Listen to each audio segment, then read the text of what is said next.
I married someone that was, I always tell guys when they meet a woman, marry your conscience. Marry someone who's the person you wish you could be. And it works out okay. For decades, Jay Leno made the world laugh. But behind the bright lights and roaring engines lies a quieter story. One not told through jokes or cars, but through love, loss, and unwavering devotion. It's the story of a man who built an empire on comedy and now spends his days trying to help the woman he loves remember the life they shared. There's a certain warmth that comes with seeing Jay Leno's face. For decades, that trademark chin and mischievous grin filled living rooms across America. He was the man who tucked millions into bed with laughter, the gentle voice of late-night comfort, the host who never seemed to age or tire. But behind all those smiles and monologues, behind the shiny cars and the roaring engines, there was always one quiet constant in his life, his wife, Mavis. Today, that same face still smiles. Though, the story behind it has softened into something far more human and fragile. Because as Jay Leno continues his journey through show business, he's also walking through a much more personal one, caring for Mavis, the woman who once knew every inch of his soul and now sometimes no longer recognizes him. It's a story that many families know too well, but few talk about. It's the slow fading of memory, the kind of heartbreak that doesn't happen all at once. For Jay, a man whose life has always been about remembering jokes, names, and punchlines, watching someone he loves lose those things has reshaped his world in ways that fame can't fix. And yet, there's no tragedy in his tone. When Jay speaks about Mavis, it's never with sorrow, but with a kind of patient affection that can only come from decades of knowing someone deeply. He still jokes with her. He still makes her laugh. In a way, the comedian has simply found a new audience, one that he loves more than all the rest. It was sometime in the mid-70s in Los Angeles, at a smoky little place that every struggling comic knew, the Comedy Store. Jay was there, as usual, grinding through his set, testing out jokes that didn't always land. He wasn't famous yet, but he had that energy about him. Mavis Elizabeth Nicholson, as she was known then, wasn't there for comedy. She was a writer, smart and strong-minded, and the idea of marriage had never appealed to her. Friends had dragged her out that night, telling her she needed to meet people who knew things, perhaps someone who could give her a writing job, or at least a little inspiration. She went along reluctantly, not knowing that she was about to meet the man who would change everything. As Jay came off stage that night, he noticed her sitting near the front. She had this calm confidence about her, something that instantly intrigued him. Later, he would say he wasn't very good at dating, that he never knew what to say to women. But Mavis, she was different. There was no performance between them, no awkward small talk, just a sense of ease. For Mavis, it was equally unexpected. She had always said she would never get married, that she wanted her life to be about her work and independence. But when Jay walked over to her after the show, something clicked. It wasn't fireworks or movie-style romance. It was quieter than that, a feeling that this was someone she could trust. Someone who didn't make her feel small or lesser, but who made her laugh without trying. Their first conversations were simple: comedy, work, life, little nothings that seemed to stretch on forever. Jay wasn't rich or famous, but he was steady. He had this strange habit of saving every penny, of avoiding debt, of planning for a future he couldn't yet see. And while Mavis didn't think much of money, she loved the security of his mind, the way he thought things through, the way he valued consistency over chaos. Within months, they were inseparable. They moved at their own pace, not the Hollywood kind. There were no public displays, no headlines, just two people figuring each other out. When Jay finally proposed, it wasn't in some grand setting or with a film crew in sight. It was quiet and personal, just the way Mavis liked it.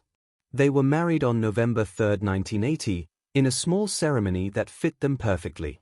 Simple, honest, and full of laughter. For Jay, it wasn't just about love. It was about finding someone who balanced him. "I always look for qualities in women that I don't have," he once said. And Mavis had them all. She was articulate, politically aware, and deeply passionate about causes that mattered. He was a mechanic at heart, obsessed with engines and timing. Yet somehow, it worked. Over the years, Jay would rise to fame, becoming one of the most recognized faces in television. And through it all, Mavis stayed out of the spotlight, content to build a life that was theirs alone. She had no desire for fame. In fact, she once said, "The worst thing you could do to me is put me on camera." But that didn't mean she wasn't busy changing the world in her own quiet way. While Jay was busy climbing the late-night ladder, Mavis was already building something just as important, a life dedicated to activism and compassion. She became an active board member and later the chair of the Feminist Majority Foundation's campaign to stop gender apartheid in Afghanistan.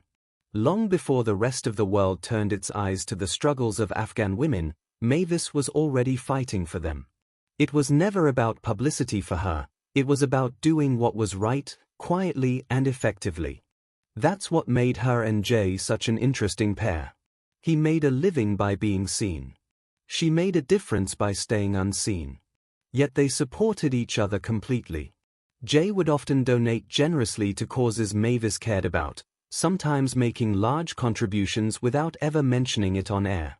Their marriage was never about matching careers or competing for attention, it was about harmony. At home, they lived simply. Despite Jay's success and massive car collection, he always kept his personal life grounded. He famously never spent his television salary, choosing instead to live off his stand-up income. He didn't drink, didn't gamble, and didn't cheat. Not because he was a saint, but because, as he said, you just don't do dumb things when you're lucky enough to have something good. Mavis, for her part, was the steady calm at the center of it all. Friends say that she gave Jay a sense of peace he never had before. She was the quiet listener when his mind was racing, the voice of reason when his comedic brain wanted to turn everything into a punchline. Over the decades, they became a team in the truest sense. While Jay became a household name, Mavis was the private force behind his public success. He'd often mention her on shows affectionately, casually, never in a way that felt scripted. He'd tell audiences that his wife didn't believe in marriage before meeting him and that somehow he'd tricked her into it. The crowd would laugh, but behind the joke was something real. They never had children, and it was a mutual decision. Mavis had always been clear that motherhood wasn't for her, and Jay respected that completely. They poured that energy into each other instead, into their work, their causes, and their shared routines. Through the years, as television evolved and late-night hosts came and went, Jay remained steady, and so did Mavis. She was at every important moment, every career milestone, quietly supporting from the sidelines. In interviews, Jay never failed to credit her, not just as his wife, but as his anchor. He once said, "Every guy should marry someone smarter than he is. That's the trick." Even when Jay's fame brought chaos, Mavis grounded it with perspective. When The Tonight Show controversies flared up with the handovers and the headlines, Mavis never played the celebrity wife. She stayed home, kept things calm, and made sure Jay came back to reality every night. It was a kind of quiet stability that kept him sane when the world was watching. As the years rolled by, the two of them seemed untouched by the usual Hollywood wear and tear. They didn't age publicly, they just lived. And for Jay, every moment with her became part of the story he'd one day tell, not as a joke, but as a truth about love. Even now, as Mavis faces one of the hardest chapters of her life, that same love still shows. Jay's the same man who once walked off a small stage in the 70s and saw her sitting there. He still looks at her with that same expression, the kind that says, "You're the best thing that ever happened to me." They built a life out of laughter and respect, the kind of relationship that doesn't need grand gestures to prove itself. And as time has shown, what they built was stronger than fame, stronger than age, and strong enough to survive even when memory begins to fade. When you've shared a life with someone for decades, you begin to think you've seen it all, the highs, the lows, the laughter, the silence. But nothing truly prepares you for the moment when the person you love starts to forget the world you built together. For Jay Leno, that moment came quietly. There wasn't one dramatic turning point, no big revelation, just small things at first.